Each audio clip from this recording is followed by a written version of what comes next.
Ricardo, repasamos esta agenda de este lunes, arranque de semana, el lunes 4 de marzo.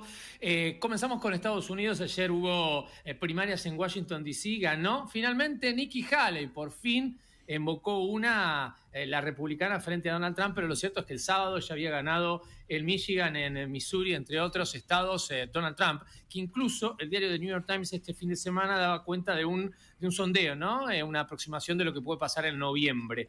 Dice, el republicano anote en 48% en este momento, intención de voto, contra el 43% del presidente demócrata, pero vamos a tener este super martes, una gran definición en muchos estados, 15 estados el día de mañana, y esto va a sellar obviamente también la suerte del republicano, más allá de los 9 juicios, los casi centenar de imputaciones que tienen. Me parece que la suerte y todo el mundo está viendo, bueno, incluso preguntándose qué Trump vamos a tener a partir de, bueno, este reinicio en la Casa Blanca. En cuanto a la guerra de Gaza, el capítulo obviamente de Israel está marcado sobre todo por los rehenes, la situación del hambre en la Franja de Gaza y la cercanía del Ramadán, que están marcando en este momento las negociaciones con los diplomáticos en el Cairo, pero todos saben, y está muy bien que así sea, que Israel no va a ceder, es decir, no va a haber alto al fuego, Eduardo, si es que el terrorismo de Hamás no da el nombre de todos los rehenes en este momento en la Franja de Gaza, incluso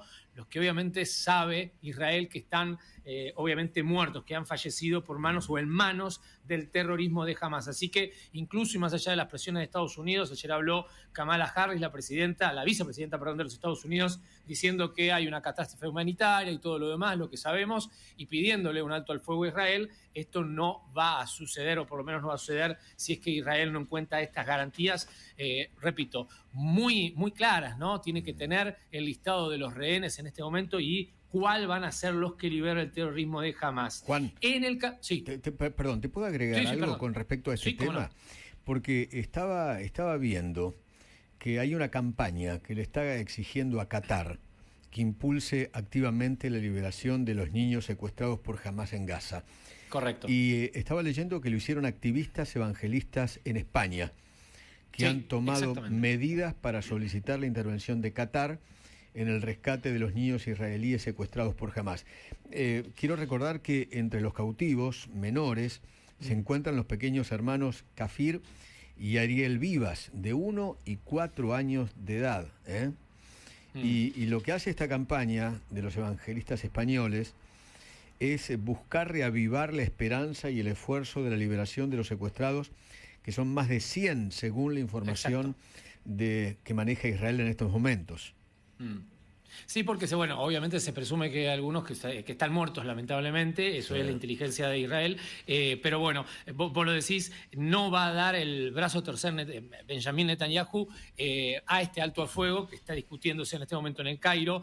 Claramente los cataríes son los socios, en algún momento han sido los que financiaron al régimen del terrorismo de Hamás, por lo cual son los que de alguna manera están presumiendo el poder como para llegar a este acuerdo. Estados Unidos está muy, muy debilitado en el frente diplomático con Israel, y sobre todo después del enfrentamiento que hay de la vicepresidenta, algunos dichos de Biden, sobre todo con respecto a el accionar de Israel. Así que es el capítulo importante. El lunes, hoy va a ser el día que se iba a dar a conocer esta negociación, este alto el fuego, pero no va a ser seguramente en el día de hoy. Esperemos que sea, durante la semana. Obviamente también lo que se quiere aquí es al menos, algunos dicen 3 meses, 2 meses de tregua al alto el fuego, lo que dice Israel también. Si nosotros le damos la chance al terrorismo de Hamás de 2 meses sin intervención militar en la Franja de Gaza, lo que estamos alentando es la reorganización para que nos ataquen desde el Líbano, que nos ataquen desde Cisjordania, nos ataquen desde Yemen, nos ataquen desde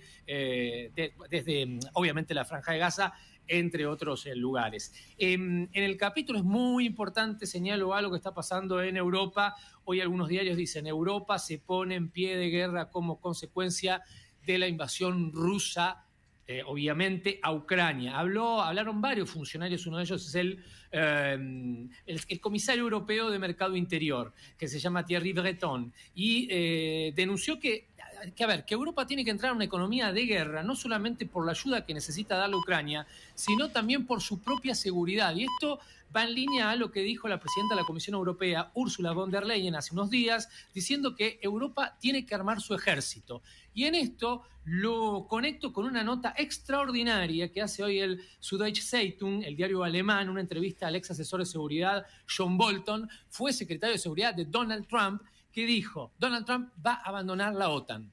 Donald Trump va a abandonar la OTAN. O sea, Europa tiene que entender que va a abandonarlo y que Europa se tiene que hacer responsable, guste o no guste, guste o Trump o no guste Trump, de que va a tener que poner al menos 2 puntos de su PIB, del Producto Interno Bruto, para solventar un ejército. Estados Unidos no va a hacerse más cargo, ni siquiera en defensa del Atlántico Norte, de la defensa común de Europa. Así que una entrevista extraordinaria esta mañana en el diario alemán. Y para terminar, 2 datos más. Francia hoy, renuevo, guste o no esa información, hoy en la Constitución, dato inédito, la defensa al aborto, en la Constitución de Francia. Hecho inédito cuando sabemos que muchos países del mundo, entre ellos Estados Unidos, varios tribunales de los estados federales están diciendo no al aborto, por lo menos no en las condiciones que se está dando. Incluso obviamente uno sabe que si Trump llega puede dar marcha atrás, como está intentando hacerlo, por lo menos en algunas medidas, Giorgia Meloni y muchos gobiernos nacionalistas, si se quiere, o ultraconservadores, o como quieren. Quieren parar el aborto, Francia hoy hace que esté dentro de la Constitución. Y el último dato me parece llamativo para lo que pueda pasar en materia económica en los próximos días. Hoy el Financial Times publica una historia sobre Rusia y Arabia Saudí. ¿Qué dice esta negociación y este análisis muy interesante del Financial Times?